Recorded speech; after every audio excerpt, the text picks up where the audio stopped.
that kind of we might be able to put together. Dennis Carpenter is saying, asking, how would you like the EU to evolve over the next 15 to 20 years? And Martin Cook is saying, asking, what is your position on deeper European integration? For example, adoption of the Schengen Treaty or the Euro. I think we may have talked about the Euro already, but...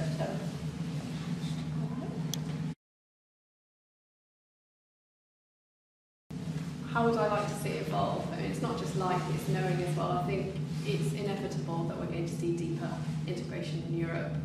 In terms of the Euro, I'd say never. I think it probably will happen. The Schengen Treaty, I think, is a lot more likely. What I do think, though, is that we need to see a bit more transparency in Europe, less bureaucracy.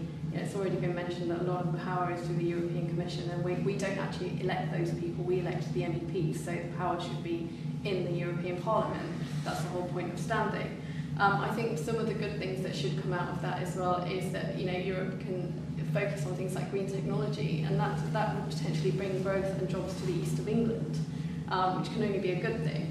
But greater European integration, bigger European Union, will actually mean that we can actually, in the future, compete with the BRIC countries. Because at the moment, you know, people spout on about leaving the EU, especially Europe, you know, UK leaving the EU, and which I'm actually totally against, because, you know, it's a fallacy to pretend that because of our imperial past and our so-called relationships with the Commonwealth countries that we'll carry on trading. You know, to leave the EU, it would actually mean potentially 15, 20 years of us having to negotiate new treaties and new agreements for us to actually trade. And most of the countries have already said that they're not going to trade with us. You know, the only reason why the US keeps its links with us is so it can go and trade with Europe. So I think deeper integration will be inevitable, and I think it's actually needed if we're going to be competitive in the rest of the world.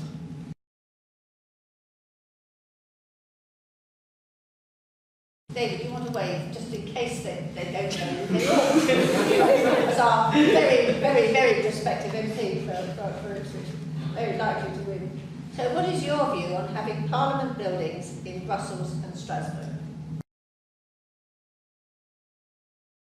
Well, it's absolutely ridiculous. It's a total waste of money. And then we wonder why, you know, the British public challenges us. You know, whenever I have a conversation with somebody who's vaguely anti-Europe, the first thing they say is, you know, it's a gravy train. They have two parliaments. Why?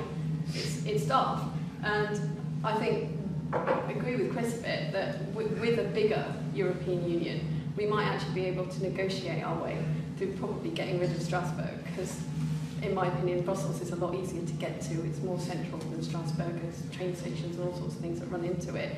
But I think we have to make the case, because actually if we want European citizens to take the European Parliament and the European Union more seriously, I think we have to stop wasting a lot of taxpayers' money, because there's a lot of money just being wasted, and time as well, actually. So, yeah, totally daft.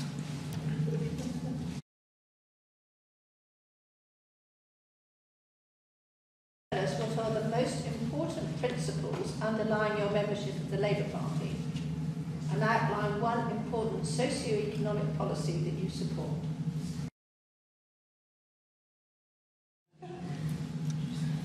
I joined the Labour Party in 1997 because I believe in social justice, and that is the main and biggest reason why I'm a Labour Party member, and that's about fairness, about making sure that everybody has an equality of opportunity, regardless of who they are, regardless of where we come from. And also the fact I liked about the Labour Party was that, you know, people are treated equally and with respect. And I knew that growing up under a Tory Thatcherite government, I saw what happened to the fabric of society whilst that was happening. And in terms of socio-economic policy that I support, I say the redistribution of wealth, which is easy to say, and that's a whole debate in itself, but actually in terms of a Labour Party policy I support is a free NHS for all.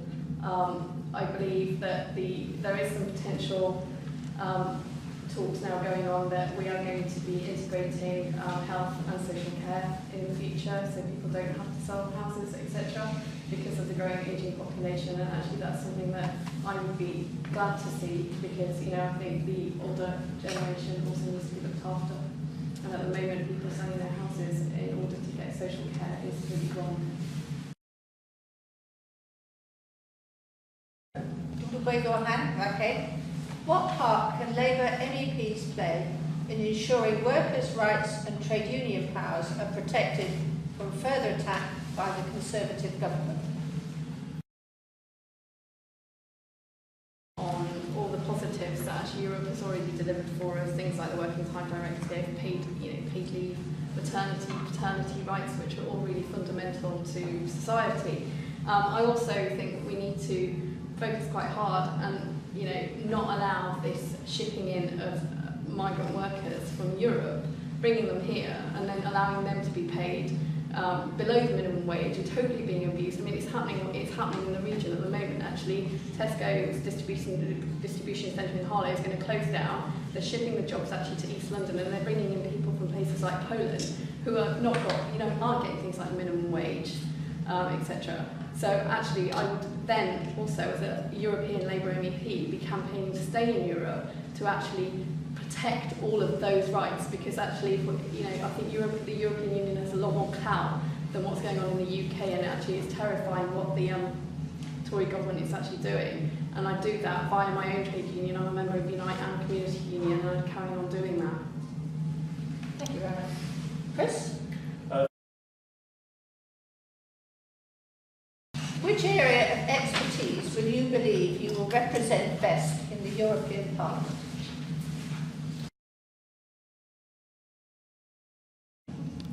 Thank you for your question, Sophie. I think the area of expertise that I believe that I'm going to be representing in the European Parliament is the people of the East of England. I make a great effort to keep a work-life balance. I'm not a career politician. I've always had a real job. And when I talk about my work-life balance as well, I make sure that I have a life outside of politics. I engage with people from all backgrounds, all ages, so I know actually what matters to people and what their concerns are. And I'm not going to say that I'm an expert on Europe. I think it's going to be a massive steep learning curve when I if I get elected. And my first role out there is going to be negotiation, learning about the cultures and the beliefs with our sister parties. Whilst we have got things in common, we also have to recognise that we're all going to be different, and we're all going to be representing the people from from our own countries. And my first role and my main aim is going to make sure that I get the best deal I can for the people of the East of England. And I think that I'm probably the best placed to represent people of the East of England in terms of female candidates.